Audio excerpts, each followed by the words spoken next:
Metre की reading 600 से कम है, उसको बिजली का बिल 0 आएगा।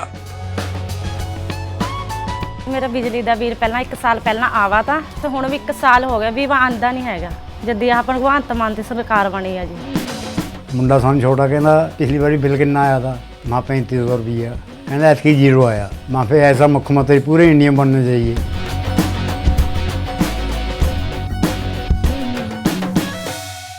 केंद्रीय वित्त मंत्री निर्मला सीतारमण ने संसद में लगातार 8वां केंद्रीय बजट पेश किया। इस मौके पर बजट पेश करने से पहले राष्ट्रपति द्रौपदी मुर्मू ने केंद्रीय वित्त मंत्री निर्मला सीतारमण को पारंपरिक दही चीनी खिलाई। देखिए ये वीडियो।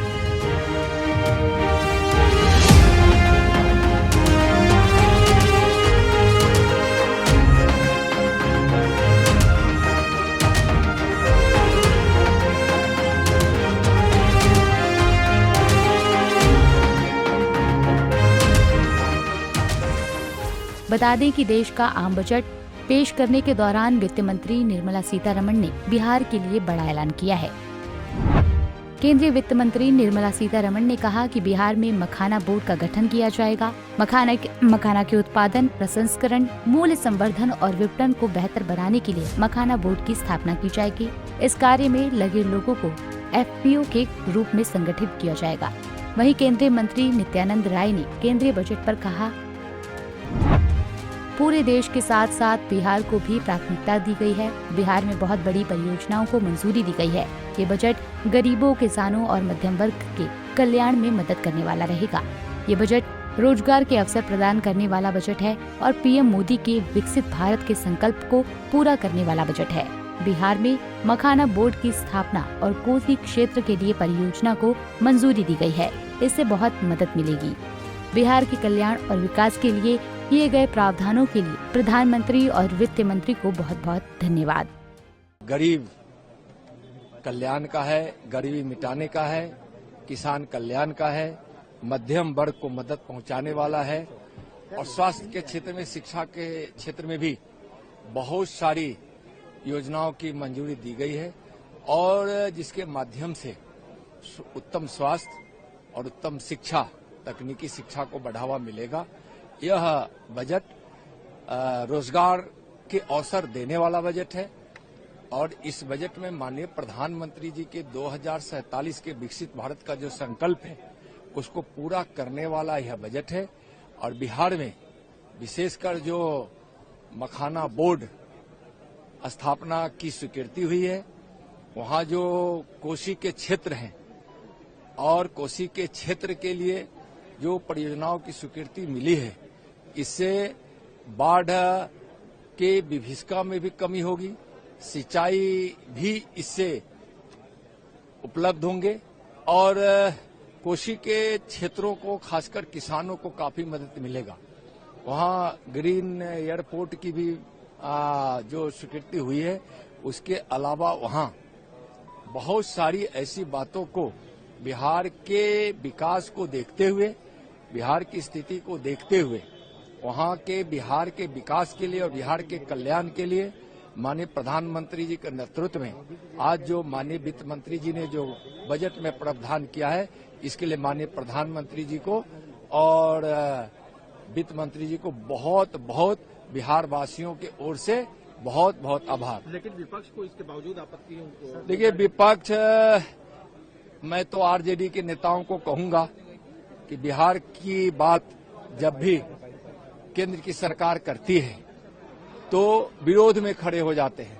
आज भी पूरा समूचा विपक्ष के साथ आरजेडी सुर से सुर मिला रही है और जो बिहार के कल्याण के लिए, बिहार के विकास के लिए, बिहार के उत्थान के लिए, बिहार के मान सम्मान के लिए जो किया गया है, उस पर विपक्ष वाले और उसमें आरजेडी सहित सभी जो ऐतराज जता रहे हैं, यह बिहारियों को अपमानित करने जैसा है। बिहार के विकास को से न मतलब रखने वाले की प्रवृत्ति को दर्शाता है। बिहार के और बिहार वासियों के मन में माननीय मोदी जी हैं और मोदी जी के मन में बिहार वासी हैं। यह सिद्ध हो चुका है। अब यह लोग छटपटाए, बिहार के लिए माननीय मोदी जी ने जो काम किया है और यह जो बजट में प्रावधान माननीय वित्त मंत्री जी की है, उसके लिए फिर से हृदय से बहुत बहुत आभार। और जनता सबक सिखाएगी इन लोगों को। बिहार के विकास के लिए मोदी जी की सरकार जो प्रावधान की है, उसके खिलाफ में खड़ा होना आरजेडी, कांग्रेस, कम्युनिस्ट वालों को और सभी विरोधियों को बिहार में पता चल जाएगा। 2025 का जो चुनाव आने वाला है, जनता उसमें इन लोगों को सबक सिखाए। इधर बजट पेश करने के दौरान वित्त मंत्री निर्मला सीतारमण ने घोषणा की 12 लाख रुपए तक की आय पर कोई आयकर नहीं देना होगा। सभी करदाताओं को लाभ पहुंचाने के लिए स्लैब और दरों में बदलाव किया जा रहा है। उन्होंने आगे कहा, मैं कर दर संरचनाओं को इस प्रकार संशोधित करने का प्रस्ताव करती हूँ। 0 से 4 लाख रुपए 0, 4 लाख से 8 लाख रुपए 5%, 8 लाख रुपए से 12 लाख रुपए 10%, 12 लाख रुपए से 16 लाख रुपए 15%, 16 लाख रुपए से 20 लाख रुपए 20%, 20 लाख रुपए से 24 लाख रुपए 25% और 24 लाख से अधिक 30%। पूंजीगत लाभ जैसी विशेष दर आय के अलावा सामान्य आय वाले 12 लाख रुपए तक के करदाताओं को स्लैब दर में कमी के कारण होने वाले लाभ के अलावा कर छूट इस तरह से प्रदान की जा रही है कि उन्हें कोई कर नहीं देना होगा।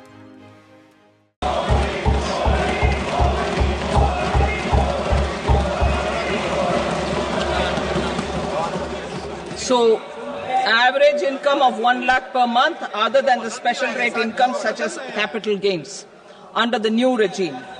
This limit will be 12.75 lakh for salaried taxpayers due to the standard deduction of 75,000. Slabs and rates are being changed across the board to benefit all taxpayers. The new structure will substantially reduce the taxes of the middle class and leave more money in their hands, boosting household consumption, savings and investment. In the new tax regime, I propose to revise tax rate structures as follows. 0 to 4 lakh rupees nil, 4.8 lakh rupees to 4 to 8 lakh rupees 5%, 8 to 12 lakh rupees 10%, 12 to 16 lakh rupees 15%, 16 to 20 lakh rupees 20%, 20 to 24 lakh rupees 25%, and above 24 lakh rupees 30%. To taxpayers up to 12 lakh of normal income other than special rate income such as capital gains. I read that again. To taxpayers up to 12 lakh of income other than special rate income such as capital gains, tax rebate is being provided in addition to the benefit due to slab rate reduction in such a manner that there is no tax payable by them. The total tax benefit of slab rate changes and rebate at different income levels can be illustrated with a few examples. A taxpayer in the new regime with an income of 12 lakh rupees will get a benefit of 80,000 rupees in tax, which is 100% of tax payable as per the existing rates. A person having income of 18 lakh rupees will get a benefit of 70,000 rupees in tax, that is 30% of tax payable as per existing rates.